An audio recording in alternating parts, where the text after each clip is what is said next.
Hi guys, welcome to Pro Shop Talk. I'm Daniel here at the Masters Craft, and I'm the technical director here. And this is our series where we talk to some of our vendors, partners about their products, and also just some general tips and tricks and techniques for how to do that and how to use those products and how to do floors in general. So today we're talking with Adam Marin. I hope I got that right, but we're talking with Adam from Loba. He's the rep down in Texas. So welcome, Adam.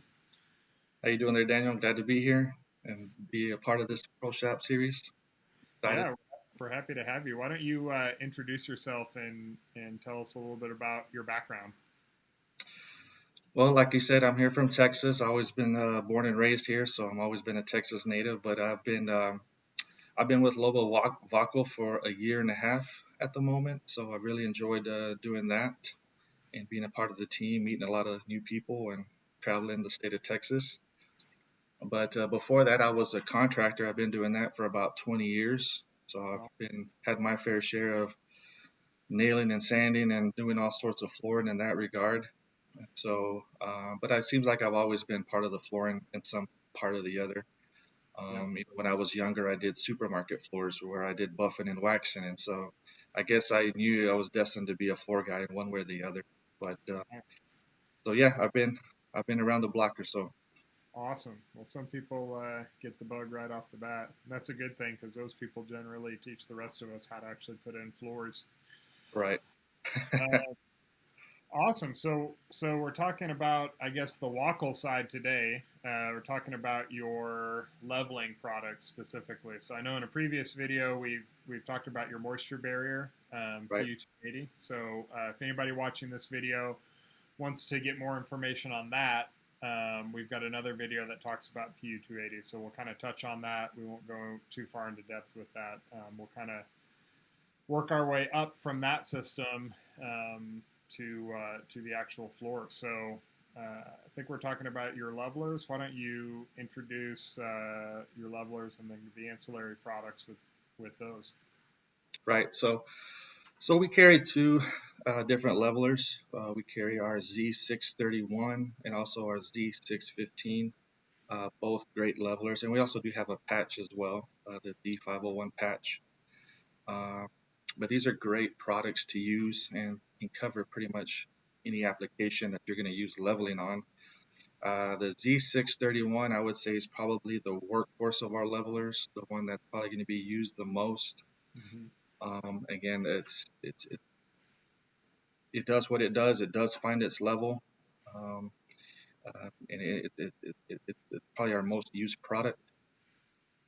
The Z615, I would say, is probably the Cadillac of our self levelers. It's a very forgiving leveler, and what I like to tell people is that if you have someone that doesn't have that much floor experience, this particular leveler will probably work good for them because of how easy it is to work with and how forgiving it is. It's really easy to work with, um, and if I had the choice, that'd probably be the one that I would be working with all the time.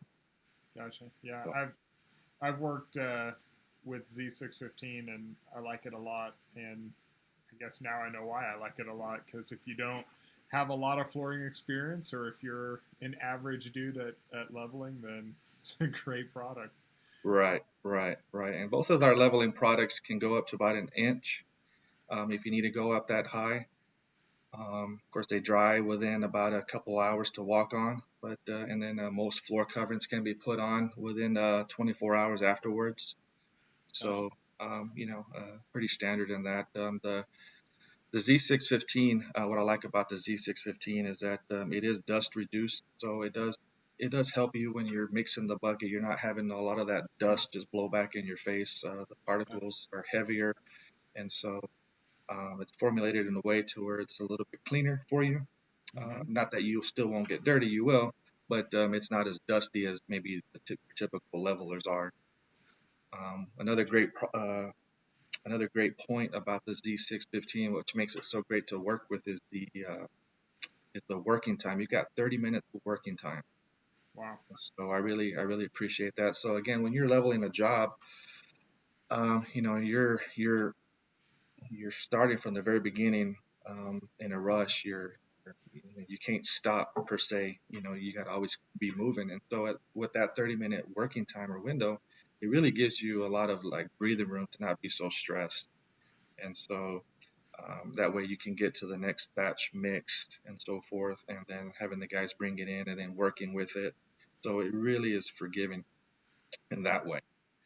The 631, again, a great leveler as well, but the time to work with that is much shorter. You got about at the most 15 minutes, 10 to 15 minutes to work with that. So again, you got to be more fast paced and be ready with your next batch because you want to, you don't want the first batch to set up before the second batch comes in. So you really need to have a system in place to where you got a good flow of things. Guy mixing it, bringing it in, pouring it, and then back and forth. Gotcha. So again, that's one of the differences in that. So it sounds to me like, how would I say this? Generally, a difference between the two is like the Z615.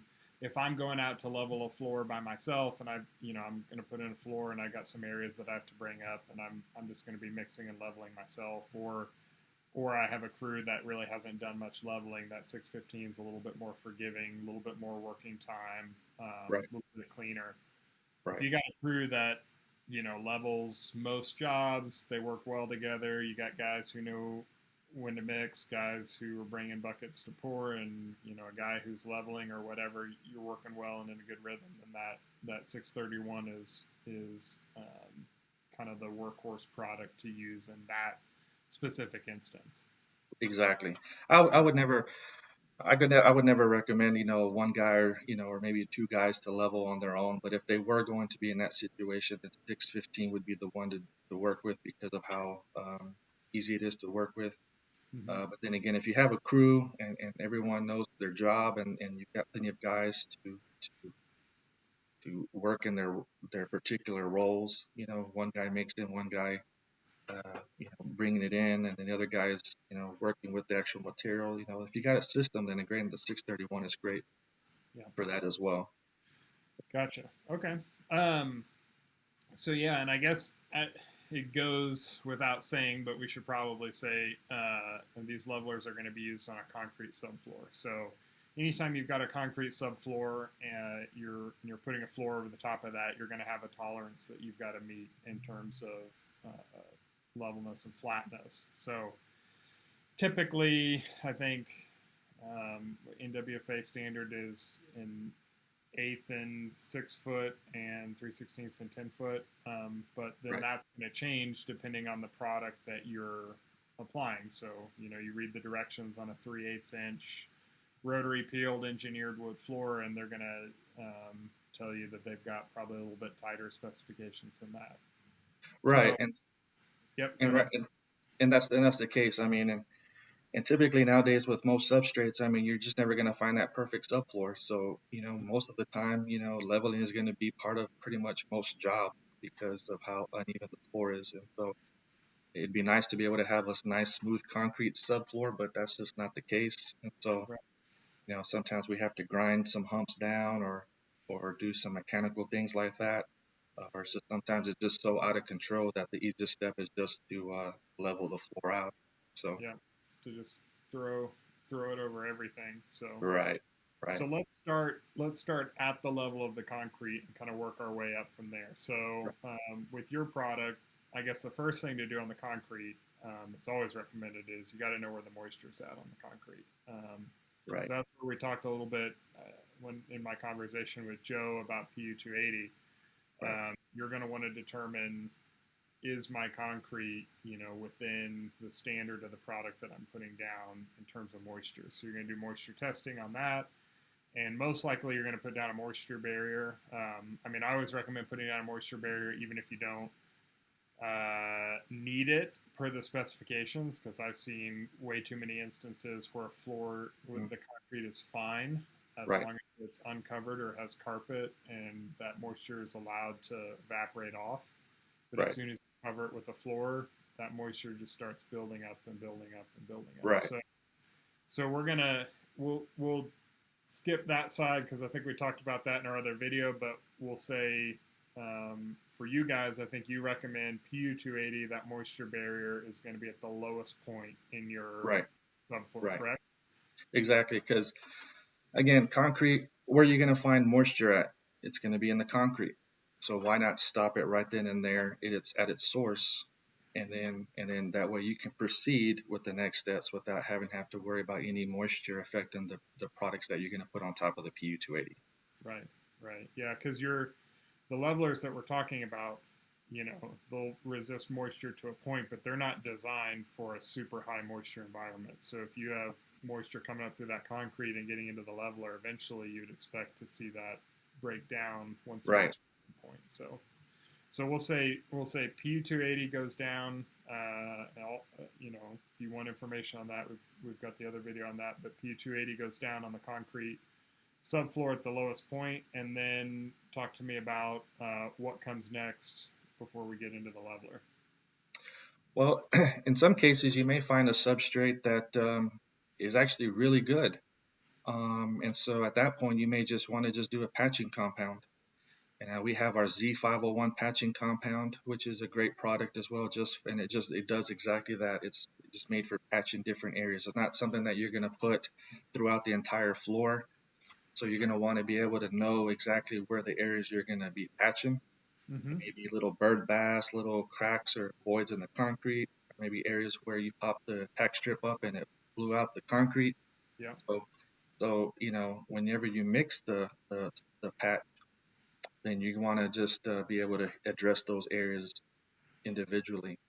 Gotcha. The So patching compound has go ahead, real quick, that's Z501. the Z501, yes.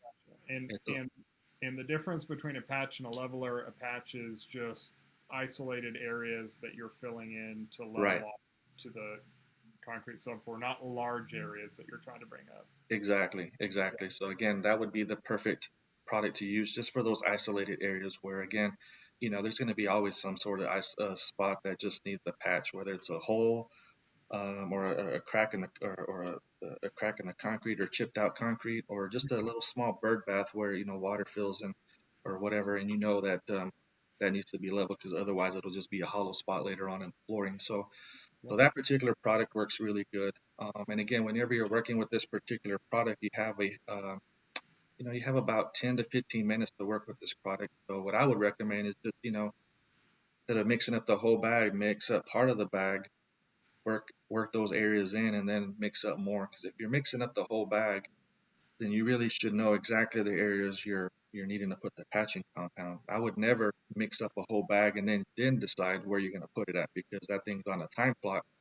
You don't want that thing to set up, and so you're working on under the clock, and then Gotcha. that's what you want to do is fill up those areas. And so again, if the concrete is good enough and decent enough where that's all you got to do, well, then that patching compound is perfect. It's got a high strength, a high PSI of 7,800 PSI. So Mm-hmm. when at full cure, it's going to be a very strong product to handle, the heaviest of loads.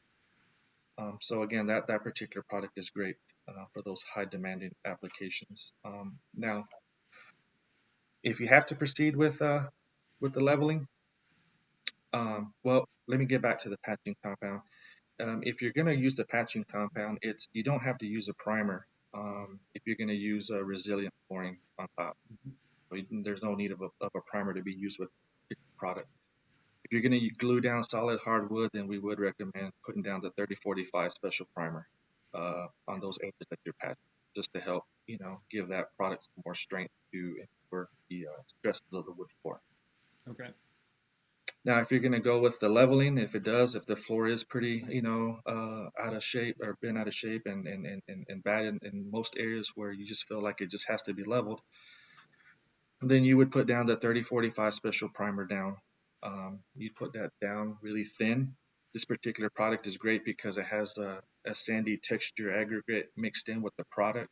Mm-hmm. It's also pink in color, so if you're putting it down over PU 280, you can easily see where you're putting it down, and Gotcha. so that you got that complete coverage of the floor. So you Gotcha. put And that so, real quick, just so guys know, right. like the principle behind that 3045 primer that you guys make, um, is basically it allows the leveler to grab to something because you've got Right. the PU280 which dries and is slick like a coat of finish on a floor, Right.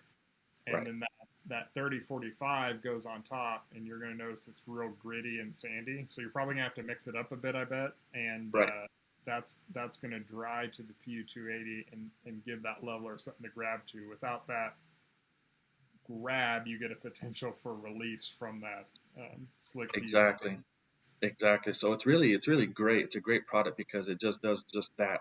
Um, the other alternative would be to, you know, roll on another coat of PU280 and throw sand, which is really a complicated procedure because you're carrying so many buckets of sand and you got to throw enough of it on there to where you have to excess that you have to sweep up and vacuum, and so then you're carrying sand back. This Mm-hmm. particular product is like it's all in there. So like you said, you mix it up and you pour it out of the bucket. You roll it on. You roll it real thin. We use the 1/4 inch nap roller, Yeah. and you can roll it real thin, and it dries within an hour. So once that product is dried, you're ready to start with your leveling process. And Got it. uh, so that's that great product that we like, you know, with the 3045. Um, and again, it's your choice how you want to proceed, whether the 615 or the 631 at that point. We do have another primer that is available that, let's say someone just doesn't want to do any moisture protection at all. Let's say they don't live in an area where it's typically dry. Yeah. We do have our 3035 version primer that is great for just out of the gate, priming the floor once it's all cleaned up, made for porous substrates. Roll that particular product on. You'll either get anywhere from 260 square feet to 400 square feet per gallon, depending on how porous the substrate is. And then you're able to proceed with the priming. Again, the priming is really good because it helps bond the product to the concrete, and it also helps it prevent the moisture being sucked out of of the product by the concrete as well. Interesting. Okay. Yeah. So, So so again, that's, I mean, that's in an instance where, as I think about it, like I would only really recommend skipping moisture protection if you've got like an elevated slab right, over a conditioned space. So like right, I've done houses that the main floor is actually one right, floor up above a conditioned garage or something like that. But anytime you've got ground contact concrete, I mean, you really don't want right. you want That's why everywhere. yeah, that's why we always recommend the PU280 because again, at that particular moment when you're doing your moisture testing and it's dry, Yeah, that's at that particular moment. I mean, months down the line or years down the line, you know, something may change. There may be a lot of moisture for some odd reason, and that concrete's going to soak it up. And so it's good to always have that protected because, again, at some point in the future, it could have an issue if you didn't have that moisture protection. gotcha. So let's pretend like you're in that rare instance where you don't want any moisture protection at all. What's the primer again that you would use underneath your leveler? It's the D3035 primer. Gotcha. So D3035 is no PU280. You're going down straight on the concrete. Right, D3045 is the sand aggregate primer that you're going to put down over PU280. right, right, So we got that primer, which again, if you're putting down over PU280, is pretty important if you don't want all your work to start popping out after you've put the floor down. So yeah, we got the primer down, and then now we've got either one of your levelers, either the Z615 or the Z635. I'm sorry, 631. 631. So let's talk about the actual leveling process. This is something that I've done. I'm not great at. I probably arrived the middle of the bell curve and am average in my mind. So that probably means I'm less than average when it actually comes down to it. Right. So what's for a guy like you who's done a lot more leveling than me? What's important to know whenever you're going into a house and you're starting to level a floor? Well, first of all, whenever you're going to a house, you're going to want to look over that floor really good. Like I said, you know, we're going to have a lot of issues with the floor not being level, so you're going to want to find where the high spots are. You may even have to grind it down with the grinder. But typically, what you want to do is you want to have an eighth of an inch above your highest point. And so you want to find those parts, those areas out first. So you may need to get a laser level, set it up, grid out your floor, and figure out where you're going to start, what's the lowest spots, the highest spot, how much material is going to be in those spots. You may even need to maybe make physical marks on the walls showing where the level's at. Mm-hmm. Some people have put sort of wood screeds on the side of the wall showing exactly where the floor is going to be at. So whatever method's comfortable for you. We also have even leveling pins that you can place on top of the floor as well. Mm-hmm. It was good to even put those as well that are made to be covered with the leveler.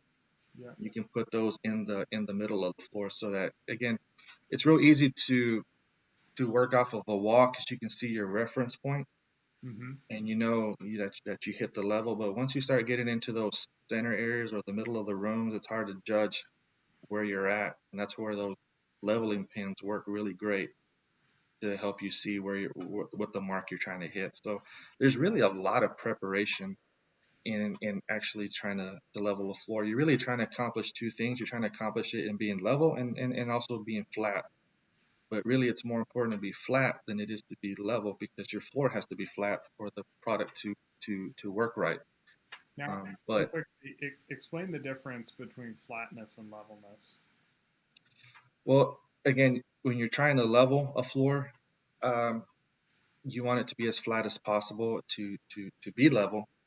Um, but sometimes because of maybe the foundation or however the floor is, um, it's easier to be flat.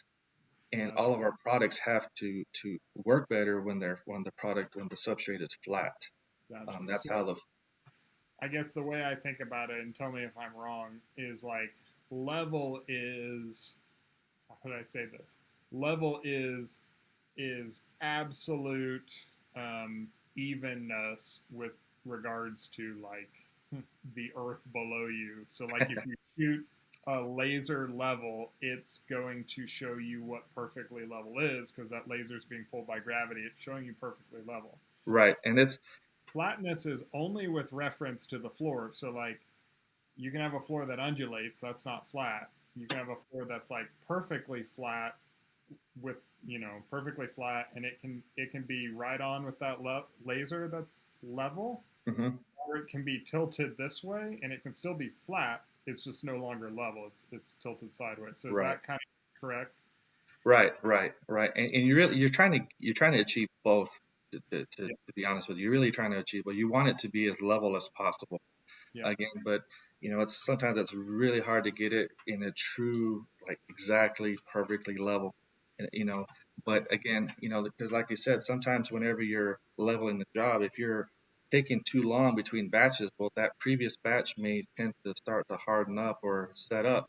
And when you pour your next level batch, it may not blend in really well. So those two areas where they meet may not be completely level.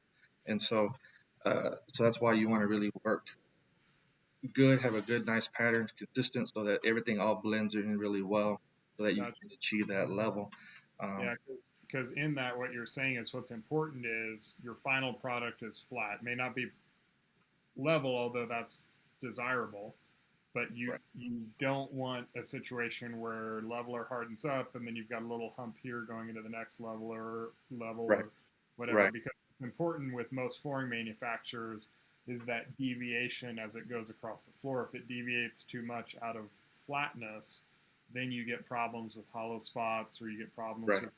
with peaks on edges, or I mean a whole number of things, I guess. So And so, and that's exactly right. I mean, and that's what you're trying to achieve. And so that's why preparation is really important. Trying to find out, again, using your laser level, an actual floor level, whatever you have to do to grid that system out, where that's what you're trying to hit. And not only that, but then having the proper help as well. And then once you have that good help, then getting the system down. I remember when I was leveling jobs, it always took the first two or three batches that I did to really like, okay, we know our system, we know when to mix, when to bring it in, when to get the next bucket started. We always did 2 bags per bucket, and and that's how we did it. So we had two guys bring it in because it was heavy material, and then one guy would pour it, and he would use the gauge rake or spike roll, whatever the case is he needed to do to level it out. And the other guys would bring the bucket back, and so there's everybody has to play their role, and they got to be on point so that flow Yeah. can be there. So, And that's critical too in getting a successful leveling as well. real quickly, just to be clear, as you're kind of building that team, how do you think about it? Like, how many people do you want mixing, and how many people do you want leveling, and do you want one person in between? Like, what does that minimum team look like to you? I mean, it could be anywhere from like at least the way I always did it is I always had one guy mixing and another guy pouring the bags in as the guy's mixing. Uh huh. And so, there's already two guys right there, and then you need to always have two guys ready to bring in the bucket because two bags at a time, two 55-pound bags, and then you add all the water that goes in there to mix that. That's too heavy. So then you got to have two guys carrying it in. Yeah. And so, then you got the guy that is working with the material. So, easily five, maybe six people. So as long as they know what they're doing, you can easily get a good routine, Yeah. and you're able to work with the product. And then there's other people that have really gone to the end as far as how sophisticated they want to be. They've had the buckets where they modified it with a little pump system where they can actually open the knob and it pours out the leveler. So that's easier. It's on a dolly as well, so they can roll it back and forth. Yeah. They're able to do long stretches, maybe a long area or a long span, Yeah. or to just work it so it's not so physical on the contractors. And so Yeah. there's different ways, but again, just having the proper help and having the proper tools to get it done right is done. So, so we've got preparation, we've got proper help, which is making sure your team is there and knows how it's going to go down. Right. Because once that starts, once you start mixing bags and pouring bags, like it's go time. It's go So time. There's no stopping. I mean, that's when you tell everybody, everybody's good. No bathroom breaks. No, nobody's hungry. Because you want to make sure everybody is. Once you start, you're under the gun. Especially if when you're working with those, again, like with 631. You've got that 15-minute working window. So really don't have time to really just waste and sit around. You have to just move, and gotcha. that's what you want to And do. everything else once you've started, I mean, that's something that you just probably need a little bit of experience with, like gauge raking and pulling it out, and Right. troweling, making sure it's flat. I mean, that's Right. something you Yeah, should. unfortunately, you have to sometimes learn by trial and error. That's how I learned on the first few jobs, and then you get a little bit better. And even when you are, you say you're an expert or good, it still takes the first two or three batches to really get the rhythm going. So it's not I didn't do it every day or all the time, but I felt like every job was almost a learning experience. But you Yeah. get it. Yeah. The most rewarding thing I believe with leveling, even though it was such a stressful application to start off with. Um, the most important thing or the most rewarding thing that I liked about it was just seeing the end product, being able to look across and see that glass-like, Yeah. surface, and seeing how level it was, and then and of course, knowing that you did it right and it was going to come out good. Yeah, yeah, for sure. I mean, yeah, that's kind of the what I always call the freshly mowed lawn feeling. It's just like once you get done mowing your lawn and you get to look out over everything and then Right, a cold drink, it's pretty right, satisfying. So, all yeah. right, so once we put that down and we've worked our way out, how long is that going to take to dry and before I can walk on it with either of those levelers, and then how long before we can start putting the floor down? Uh, those levelers, the regardless of how deep you make it, they're within 2 to 3 hours. You're able to walk on those particular projects. I would wait What is the maximum depth on either one of those again? 1 inch. They can go up to 1 inch, an Okay. 1/8 inch minimum to a 1 inch depth. So, so you want to be, if you're going to pour it over a spot, you want it to be about an eighth of an inch above that spot at a minimum, but you don't want to go over an inch. So Right, let's say you've got some applications where you need to get over an inch. Are you going to do two different pours? right, right. Yeah, I would do two different pours. I would do your first application, let that and if it's that thick, obviously you want to, and with that much water in the material, I would let it set up for a few days Okay. before you actually go and do the second pour. Okay. And then of course once you do that second pour, be sure and prime it again. This time you would prime it with the 30-35 because it Okay. is a porous substrate. So prime it with the 30-35, then you're ready again for your second application. Okay, that makes sense. So then, you've applied it up to an inch, and you're telling me it's about a 2 to 3 hour period before you can walk on it. Um, how And then you about wait, and then about 24 hours later, you're pretty much ready for your other applications or other standard flooring. And okay? so pretty much the next. If it's a really thick pour, you might wait a little bit longer, but generally just the next day, 24 hours later. So most concretes are. I'm not a concrete expert, but most concretes are around the 3,000 psi area in terms of hardness. Right. What are these levelers going to cure out to? The 631, you're looking at about 4,500 psi, and I believe the 615 is about 5,000 psi. So again, high psi values in both of these products. Okay, so Um, I mean, these are every bit or more hard than the concrete they're going over. right, right, and especially the patch that we talked about. Again, you're talking about a 7,800 psi at full cure, but even at just half a day, or not half a day, but at just one day, you're at already half that at that cure time. So again, that's in one day, you're already stronger than what's recommended for the concrete. So Yeah, so again, for those high applications, if you're in a commercial project and you're worried about maybe forklifts or just heavy, caster wheel type things rolling across, that's going to hold up. So it's yeah, great for those applications. yeah. I mean, the other thing I'm going to throw in, this is my plug as a claims manager, is any product that you're going to use like this, please read the instructions, please. Yes. So one of the stories I talked to you about before was I was running a store in an unnamed city, and a guy bought a floor leveler that required I think it was like 5 quarts of water, and he brought me a video back of the house where he just had a hand crowbar and like literally was breaking the leveler out like gravel coming off. And well, the long short of it is we got into it and I found out he had mixed like 4 to 5 gallons of water per bag, not quarts of water per bag.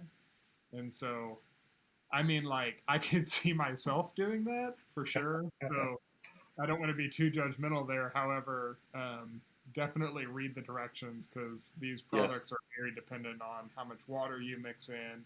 I mean, we've already gone through all that subfloor prep to get to that point, and basically, being one of the lowest products on the floor, if it fails, everything above that's going to fail. You know, Right. Right.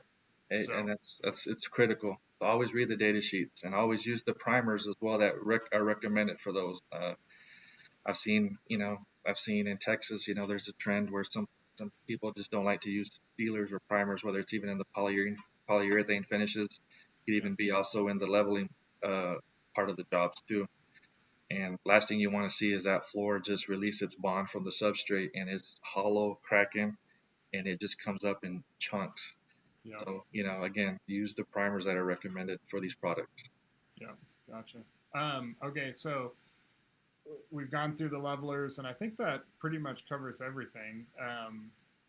My question is somewhat similar to what we just talked about, but if a guy was going to mess up any of these products, what are the easiest pitfalls that they could avoid? So, be it technique or with the product itself, like what are some of the things that you see guys doing when they level that are easy things to change and easy problems to avoid? Right. The easiest thing that they can do, of course, as far as in the sealer part of the project, is laying it too thick. It just takes forever to dry. As far as the patching compound is concerned, adding more water than what's required, and you're not letting the product work like it's intended to work. Mm-hmm. In the leveling compounds, again, adding more water than what's necessary. Again, you're talking about 4 to 5 quarts of water. depending on which bag you're using. But that's all you're using, not 4 gallons. So again, when you're using that much water, then you're disrupting how the product is intended to work. You may see all the Portland, because these are Portland-based products. You may see all that Portland start to rise up and get white, milky, you know, and that's a sign, of using too much water. And then again, it's not going to perform. It's not going to have a full cure. It's not going to get hard as it needs to be. So again, that's probably the major thing as far as leveling or using any of the powders, is just adding more water than necessary. Okay, gotcha.